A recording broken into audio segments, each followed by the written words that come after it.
The digital clock on my nightstand glowed. Its red numbers were stark. 3:03 a.m. Sleep had been a restless, shallow thing, a thin blanket against the night's chill. Then a sound pulled me fully awake. It was soft at first, a gentle, rhythmic tapping. Tap, tap, tap. It came from the window. My bedroom window, to be exact. My eyes snapped open wide in the darkness. My heart began a frantic, sudden gallop, a drum beating wildly against my ribs. The sound was quiet, yet it felt incredibly loud in the stillness. It was deliberate, it was patient. Someone, or something, was knocking there. I lived on the 12th floor of the apartment building, so very high up from the ground. The city lights twinkled far, far below, like a carpet of scattered fallen stars. No trees grew tall enough to reach this height. There was no scaffolding on the building's side. No balcony existed outside that specific window.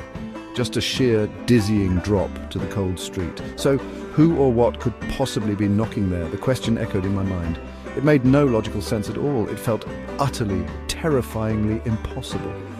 My mind raced, desperately searching for an explanation, but it found only a growing, chilling dread.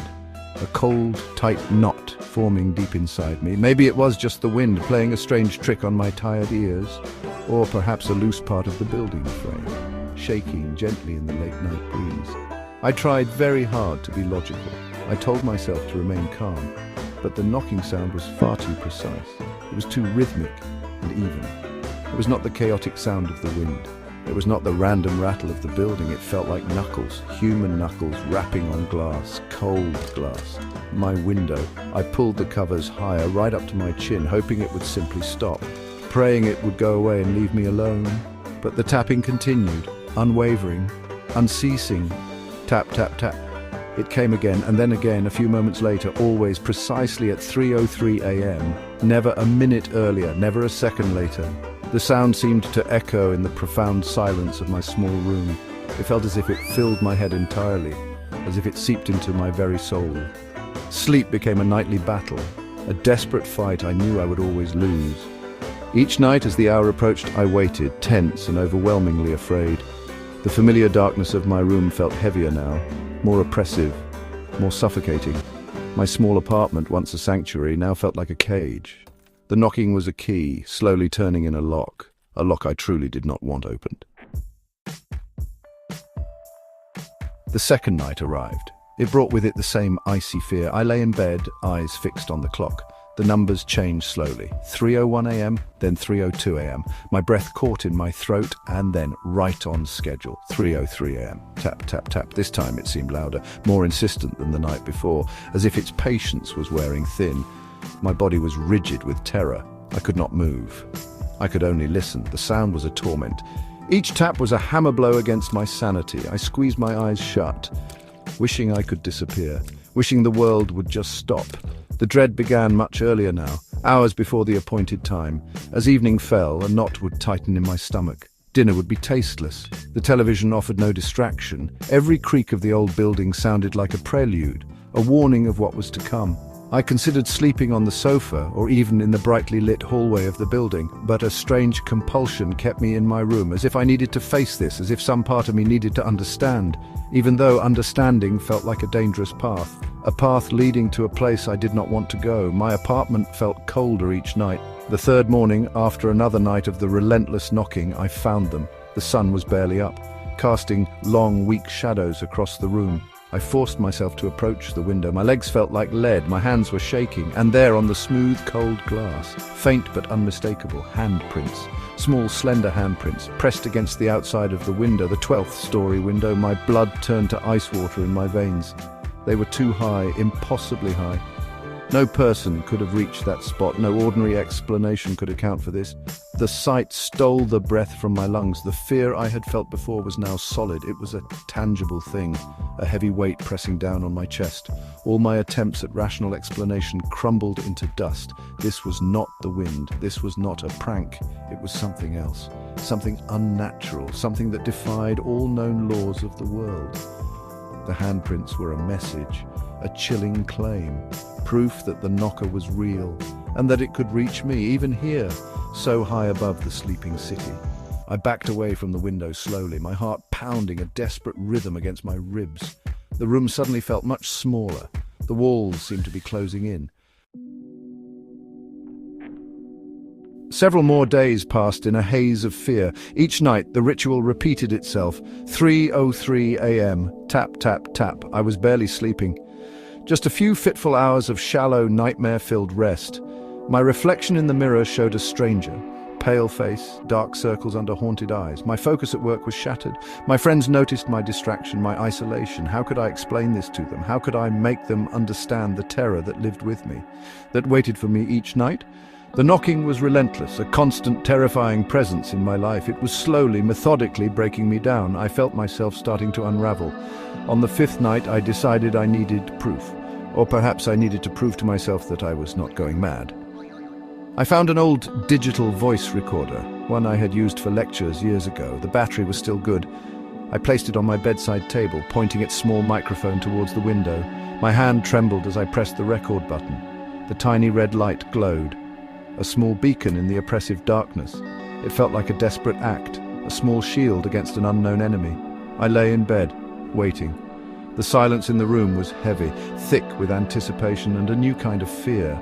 The fear of what I might capture. The knocking came, as always. Punctual, precise. Tap, tap, tap. It seemed to last an eternity. Then silence returned, a heavy, waiting silence. I lay there until the first light of dawn touched the sky. My body ached from tension. With a shaking hand, I reached for the recorder. I pressed stop, then rewound it slowly. My finger hovered over the play button. My heart pounded in my ears. Taking a deep breath, I pressed play. First there was static, the faint hum of the city far below, then my own ragged breathing, and then crystal clear. Tap, tap, tap. The sound was even more chilling on the recording. So detached, so cold.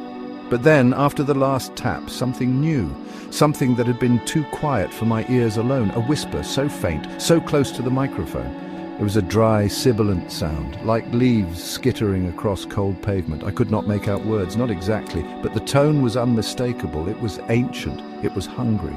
As the whisper faded on the recording, my eyes were drawn to the window. A pale face was there, pressed against the glass. Large dark eyes stared directly at me. A thin, almost lipless mouth stretched into an eerie, unnatural smile. It was not human, not entirely. My scream died in my throat. The face at the window lingered for a moment, just a heartbeat. Its dark eyes seemed to pierce right through me, seeing into my deepest fears. The eerie smile widened, a silent, terrifying greeting. Then, as quickly as it had appeared, it was gone, vanished into the pre-dawn gloom, leaving only the cold glass and my own reflection staring back. A mask of pure, unadulterated terror. I scrambled back from the window, tripping over my own feet, landing hard on the floor. My breath came in ragged, painful gasps. My mind reeled, trying to process what I had just witnessed. The image of that pale face, that horrifying smile. It was burned into my memory. A profound silence descended upon the room, deeper than any silence I had known before. The absence of the knocking was almost as unsettling as its presence had been. For a long while I just lay there on the floor, shivering, unable to move, unable to think clearly. Was it over? Had it finally gone? A tiny spark of hope flickered within me, a desperate wish that this nightmare had reached its end, that the face was the final act, the culmination of the terror. I slowly picked myself up. My limbs felt weak, unsteady. The room was still dark, but the first hint of morning light was beginning to touch the horizon. Maybe, just maybe, it was truly over. I stood there listening, waiting for any sound. The usual city noises began to filter in. A distant siren, the rumble of an early truck. These normal sounds were strangely comforting, grounding me back to reality, or what I hoped was reality. Perhaps the recording, the face, it had all been a hallucination. A product of my sleep-deprived, terrified mind. I clung to that thought, a lifeline in a sea of fear. I took a step, then another, moving towards the light switch, needing to banish the shadows, needing to see that the room was empty, just my familiar, ordinary room. The fear was still there, but a fragile sense of relief started to bloom. Then I heard it. A new sound, soft, rhythmic, tap, tap, tap. My blood ran cold. My fragile hope shattered into a million pieces. This was not the window. This sound was different, closer, much closer. My gaze, filled with a dawning ultimate horror, drifted across the room. It moved past the bed, past the dresser, towards the closet door. The old wooden door was slightly ajar, and from within the deep, dark shadows of the closet, from inside my own room, The knocking came again. Tap, tap, tap. It was no longer outside.